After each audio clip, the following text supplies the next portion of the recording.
നമസ്കാരം.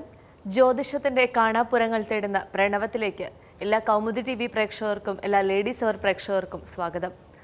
ജ്യോതിഷ സംബന്ധമായ നിങ്ങളുടെ സംശയങ്ങൾക്ക് മറുപടി നൽകുന്നത് പ്രശസ്ത ജ്യോതിഷാചാര്യനായ ശ്രീ സുഭാഷ് തന്ത്രികളാണ്. നമുക്ക് സ്വാഗതം ചെയ്യാം. സ്വാഗതം സർ. സർ, ഇന്ന് നമ്മൾ സംസാരിക്കുന്നത് പക്കപ്പിറന്നാളിനെ കുറിച്ചാണ്. എല്ലാ മാസവും അതായത് ജനന നാളിൽ പിറന്നാളായിട്ട് ആഘോഷിക്കുന്ന ഒരു പതിവുണ്ട്. അന്ന് പൊതുവെ അമ്പലത്തിൽ പോയി എന്തെങ്കിലും ഒരു പൂജ വഴിപാട് നടത്തുക അങ്ങനെയൊക്കെ. അപ്പോൾ ഈ പക്കപ്പിറന്നാളിൻ്റെ പ്രത്യേകത എന്താണ്? അതിൻ്റെ നമ്മൾ ആ ദിവസം ഇങ്ങനെ ആചരിക്കേണ്ടതുണ്ടോ? അത്തരം കാര്യങ്ങളൊന്ന് പറയാമോ? അതായത് പക്കാപ്പിറന്നാൾ എന്ന് പറഞ്ഞാൽ തന്നെ ചില ആളുകൾക്ക് ഈ പക്കാപ്പിറന്നാൾ എന്ന് പറഞ്ഞ പോലെ എന്താണെന്ന് കൂടി അറിയാൻ പാടില്ലാത്ത ആളുകളുണ്ട് നമ്മുടെ ഹൈന്ദവ സമൂഹത്തിൽ. എന്താണെന്ന് വെച്ചാൽ നമ്മൾ വഴിപാട് എഴുതി കൊടുക്കും. ഇപ്പോൾ ബുധദശയാണെങ്കിൽ കൃഷ്ണന് എല്ലാ മാസവും പക്കാപ്പിറന്നാളിന് പാൽപ്പായസം കഴിക്കണം, ബാക്കി സൂക്ത പുഷ്പാഞ്ജലി ചെയ്യണം എന്ന് പറഞ്ഞ് എഴുതി കൊടുക്കുമ്പോൾ അപ്പോൾ ഉടനെ അവർ ചോദിക്കുക എന്താണ് ഈ പക്കാപ്പിറന്നാൾ. അപ്പോൾ അതിൻ്റെ അർത്ഥം ഈ ആളുകൾ ജ്യോതിഷമൊക്കെ അറിയാമെന്ന് പറയുമെങ്കിലും അവർക്ക് പക്കാപ്പിറന്നാൾ എന്ന് പറഞ്ഞാൽ എന്താണെന്ന് അറിഞ്ഞുകൂടാ. അതായത് എല്ലാ മാസത്തിലും വരുന്ന ജനിച്ച നാൾ തന്നെയാണ് പക്കാപ്പിറന്നാൾ. അതായത് ജനന നാൾ എല്ലാ മാസം റിപ്പീറ്റ് ചെയ്യുമ്പോൾ അതാണ് പക്കാപ്പിറന്നാൾ എന്ന് പറയുന്നത്. അപ്പോൾ പൂർവ്വകാലങ്ങളിൽ വലിയ ജന്മിമാരും അതേപോലെ ഉന്നത കുലത്തിലുള്ളവരൊക്കെ ഒരു വീട്ടിൽ തന്നെ 55-100 പേരൊക്കെ താമസിക്കുമ്പോൾ, കൂട്ടുകുടുംബ വ്യവസ്ഥയിൽ താമസിക്കുമ്പോൾ ഇവരുടെയൊക്കെ പക്കാപ്പിറന്നാളും പിറന്നാളും എല്ലാം ആഘോഷിച്ച് എന്നും ആഘോഷമായിരിക്കും. അതായത് 55 പേര് 60 പേരുള്ള ഒരു കുടുംബത്തിൽ ഇന്നൊരാളുടെ പക്കാപ്പിറന്നാളാണെങ്കിൽ നാളെ വേറൊരാളുടെ പക്കാപ്പിറന്നാൾ. അപ്പോൾ അവർക്ക് ആഘോഷങ്ങൾ ഒഴിയുന്നുണ്ടായിരുന്നില്ല. ഇതിൻ്റെ കാരണം അവരിങ്ങനെ സുഖിക്കുക എന്നുള്ളതാണ്. അപ്പോൾ എന്തെങ്കിലും ഒരു ആഘോഷം വേണം. അപ്പോൾ അതിന് വേണ്ടിയിട്ട് അവർ പിറന്നാൾ ആഘോഷിക്കും, വർഷത്തിലൊരിക്കൽ വരുന്നത്. ഇത് തന്നെ പക്കാപ്പിറന്നാൾ ആഘോഷിക്കും. അപ്പോൾ ഓരോരുത്തരുടെ പക്കാപ്പിറന്നാളും അങ്ങനെ ഓരോ ദിവസവും വിശേഷമാണ്. എപ്പോഴും മൃഷ്ടാന്ന ഭോജനം. അതിൻ്റെ കാരണം എന്ന് വെച്ചാൽ അവർ അധ്വാനിക്കേണ്ട യാതൊരു കാര്യമില്ല. താഴേക്കടയിൽ കുറേ വിഭാഗങ്ങൾ റെഡിയാക്കി നിർത്തിയിട്ടുണ്ട്. അവർ അധ്വാനിച്ച് കൊണ്ടുവന്ന് കൊടുത്തോളും. അപ്പോൾ ഭോജനത്തിന് യാതൊരു പ്രശ്നം വരുന്നില്ല. അപ്പോൾ അത് പക്കാപ്പിറന്നാൾ എന്ന് പറഞ്ഞാൽ ആ പിറന്നാൾ അശ്വതി നാളാണെങ്കിൽ, മീനമാസത്തിൽ അശ്വതി ആണെങ്കിൽ മീനമാസത്തിൽ അശ്വതി പിറന്നാളും പിന്നീട് വരുന്ന മേടം, ഇടവ അങ്ങനെയുള്ള മാസങ്ങളിലെല്ലാം വരുന്ന അശ്വതി പക്കാപ്പിറന്നാളും. അതായത് നമ്മളെല്ലാം മറ്റുള്ള മാസങ്ങളിൽ വരുന്ന ജനിച്ച നാളിനാണ് പക്കാപ്പിറന്നാൾ എന്ന് പറയുന്നത്. അപ്പോൾ ഇതേപോലെ തന്നെ ഈ നക്ഷത്രത്തിലേക്ക് വരാം. അപ്പോൾ നക്ഷത്രത്തിലേക്ക് വരുമ്പോൾ നമ്മൾ ആദ്യം അറിയേണ്ട ഒരു കാര്യം, ചിലർ വിളിച്ചിട്ട് പറയാറുണ്ട് ഞങ്ങൾക്ക് നക്ഷത്രം ഒന്നും അറിഞ്ഞുകൂടാ, ക്രിസ്ത്യാനികളാണ് അല്ലെങ്കിൽ മുസ്ലിങ്ങളാണ്. അപ്പോൾ എന്താണെന്ന് വെച്ചാൽ അവർക്ക് ശരിക്കും നക്ഷത്രം അറിയില്ല എന്നിട്ടൊന്നുമല്ല. അത് അവരെ പഠിപ്പിച്ചിരിക്കുന്ന, അവരുടെ മതം അവരെ പഠിപ്പിച്ചിരിക്കുന്നത് നിങ്ങൾ ഈ ജ്യോതിഷ വഴിയൊന്നും പോകേണ്ട, അതെല്ലാം തെറ്റാണ്. അതുകൊണ്ടാണ് അവർ പറയുന്നത് ഞങ്ങൾക്ക് നാളൊന്നും അറിയില്ല. എന്നാൽ ശരിക്കും അവരോട് കൃത്യമായിട്ട് നാളെ എന്താണെന്ന് വെച്ചാൽ അവർ പറയും അവർ നാളെ മൂലമാണ്. അറിയില്ല എന്നിട്ടല്ല, അവർ ക്രിസ്ത്യാനിയാണ് അല്ലെങ്കിൽ മുസ്ലിമാണെന്ന് നമ്മളെ അറിയിക്കാൻ വേണ്ടിയിട്ടാണ് ഇവർ ആദ്യം നാളെ അറിയില്ല എന്ന് പറയുന്നത്. അല്ലാതെ നാളെ എല്ലാവർക്കും അറിയാം. അപ്പോൾ ഇതിൻ്റെ ഒരു സംഭവം എന്ന് വെച്ചാൽ എപ്പോഴും നമ്മൾ ഒരു കാര്യം മനസ്സിലാക്കുക, ഏതൊരു മനുഷ്യനായാലും മതങ്ങളെല്ലാം, മതം എന്നാൽ തന്നെ അതിനൊറ്റ വാക്കിലുള്ള അർത്ഥം അഭിപ്രായം എന്ന് മാത്രമാണ്. ഇതാദ്യം നമ്മൾ മനസ്സിലാക്കുക. അപ്പോൾ മതം എന്നാൽ മനുഷ്യനെ ഒരു വേലിക്കകത്ത് ചുറ്റി നിർത്തുന്ന ഒരു സമ്പ്രദായമാണ്. അതായത് മനുഷ്യനെ ഇപ്പോൾ നമ്മളുടെ പശുവിനെ കയറൂരി വിട്ടാൽ എന്ത് സംഭവിക്കും? കയറൂരി വിട്ടാൽ അത് എല്ലാ പറമ്പിലും പോയി മേഞ്ഞ് വെണ്ണീര് കൊളാകും. അപ്പോൾ അതേപോലെയാണ് ഈ മനുഷ്യനെ മൂക്കുകയറിടാൻ വേണ്ടിയിട്ടാണ് പൂർവിക ആചാര്യന്മാരും മതവും ഇങ്ങനെയുള്ള സെറ്റപ്പൊക്കെ റെഡിയാക്കി കൊണ്ടുവന്നത്. അപ്പോൾ ആ കാലഘട്ടത്തിൽ മതത്തിന് അതിൻ്റേതായ അർത്ഥവും വ്യാപ്തിയും എല്ലാം ഉണ്ടായിരുന്നു.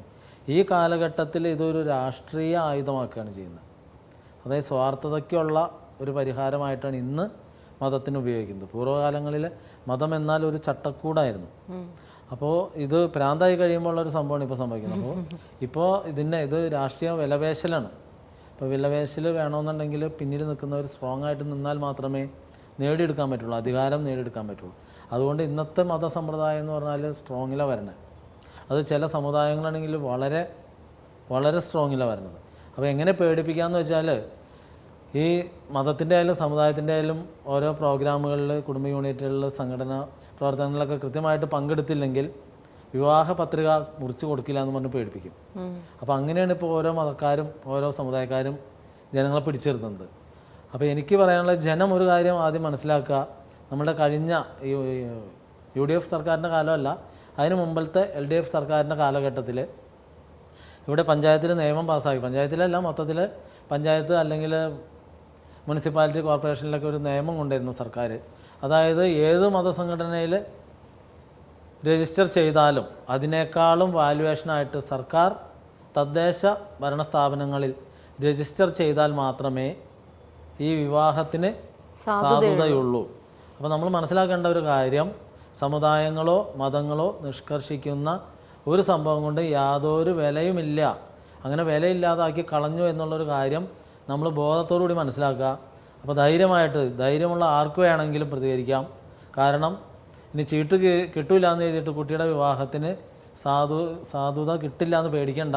കാരണം സമുദായ സംഘടനകളോ മതസംഘടനകളോ തരുന്ന ഈ സർട്ടിഫിക്കറ്റിനൊന്നും യാതൊരു വിലയുമില്ല.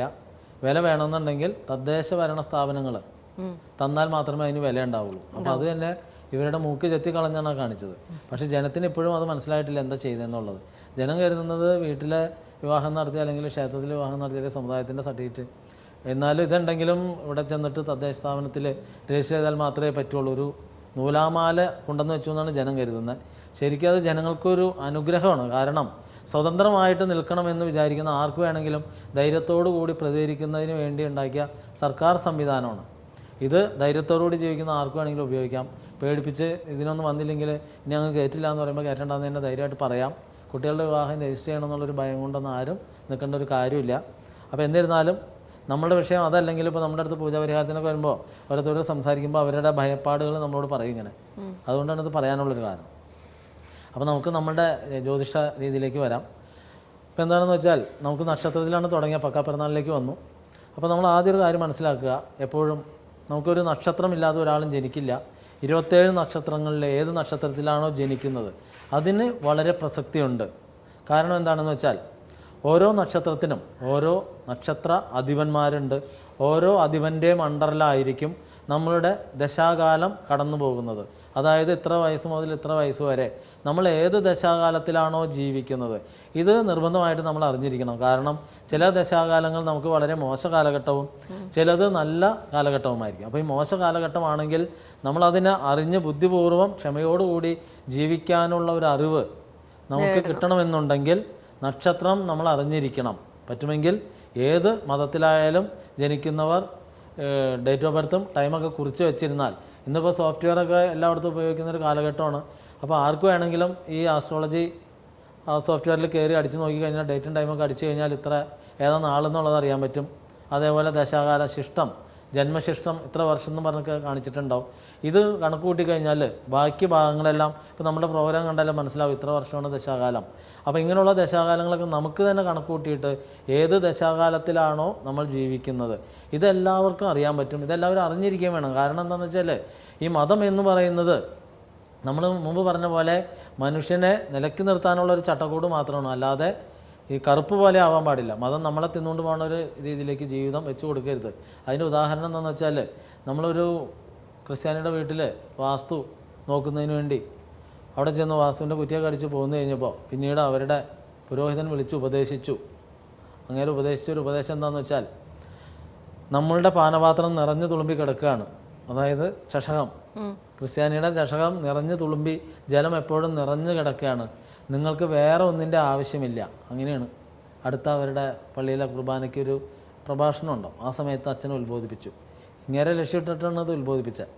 കാരണം നിങ്ങൾ വേറെ ആൾക്കാരെ പിന്നാലെ പോകേണ്ട കാര്യമില്ല. നമ്മളുടെ ചഷകം തന്നെ നിറഞ്ഞു തുളുമ്പി കിടക്കുകയാണ്. നമ്മുടെ ഇടയിൽ തന്നെ ആളുകളുണ്ടെന്നല്ലേ? നമ്മുടെ ഇടയിൽ ആളുകളുണ്ടെന്നല്ല, അതായത് നമ്മൾ പറഞ്ഞു തന്നെ സമ്പ്രദായം കൊണ്ട് തന്നെ നമുക്ക് മനസ്സമാനത്തോട് ജീവിക്കാനുള്ള എല്ലാ സെറ്റപ്പും ഈ മതത്തിലുണ്ട്. അതുകൊണ്ടാണ് നമ്മുടെ പാത്രം നിറഞ്ഞു തുളുമ്പി കിടക്കുകയാണ്, നിങ്ങൾ വേറെ അന്വേഷിച്ച് പോകണ്ട. അത് അവരുടെ ഭയമാണ്. അപ്പം എൻ്റെ അടുത്ത് വന്ന് പറഞ്ഞപ്പോൾ ഞാൻ പറഞ്ഞു ചഷകം നിറഞ്ഞു തുളുമ്പിയൊക്കെ കിടക്കുന്നുണ്ട്, പക്ഷെ അതിൽ കലക്കവെള്ളമാണോ എന്ന് നോക്കണം. അതാണ് ഏറ്റവും പ്രധാനം. ചഷകം എങ്ങനെ വേണമെന്ന് അറിയാം. നല്ല വെള്ളം കൊണ്ടും മലിനജലം കൊണ്ട് രോഗാണുജലം കൊണ്ടും എല്ലാം നിറയാം. അപ്പോൾ രോഗാണുജലമാണ് കിടക്കുന്നതെങ്കിൽ രോഗം വീട്ടിൽ നിന്ന് ഒഴിയില്ല. അപ്പം നിറയുന്നതിന് കുഴപ്പമൊന്നുമില്ല. ഈ നിറയ്ക്കുന്നത് ശുദ്ധജലമാണോ എന്നുള്ളത് നോക്കേണ്ട ഉത്തരവാദിത്വം ഓരോരുത്തരുണ്ട്. അപ്പോൾ ഇതിൻ്റെ ഒരു മറുപടിയാണ്. കാരണം എന്താണെന്ന് വെച്ചാൽ ഈ മതം നമ്മളെ തിന്നാനായിട്ട് നമ്മൾ നിന്ന് കൊടുക്കരുത്. മതത്തെ നമ്മൾ ഉപയോഗിക്കുക. ഇതിപ്പോൾ മതം നമ്മൾ ഉപയോഗിക്കാം. അപ്പോൾ നിങ്ങൾ അറിഞ്ഞിരിക്കേണ്ട ഒരു കാര്യം, നക്ഷത്രങ്ങൾ എപ്പോഴും അറിഞ്ഞിരിക്കണം, അതിൻ്റെ ദശാകാലങ്ങൾ അറിഞ്ഞിരിക്കണം. എന്തിനാണെന്ന് വെച്ചാൽ ഇപ്പോൾ അശ്വതി നക്ഷത്രത്തിലാണ് ഒരു ജനിക്കുന്നതെങ്കിൽ, അശ്വതി എന്ന് നമ്മൾ തുടങ്ങുന്നത് 27 നക്ഷത്രങ്ങളുടെ ആദ്യത്തെ നക്ഷത്രം അശ്വതിയാണ്. അതുകൊണ്ടാണ് പലപ്പോഴും അശ്വതി നക്ഷത്രത്തിലേക്ക് വരാൻ കാരണം. അപ്പോൾ അശ്വതി നക്ഷത്രത്തിൽ ഒരാൾ ജനിച്ചു കഴിഞ്ഞാൽ അതിൻ്റെ അനുജന്മ നക്ഷത്രം എന്ന് പറയുന്നത് മകവും മൂലവുമാണ്.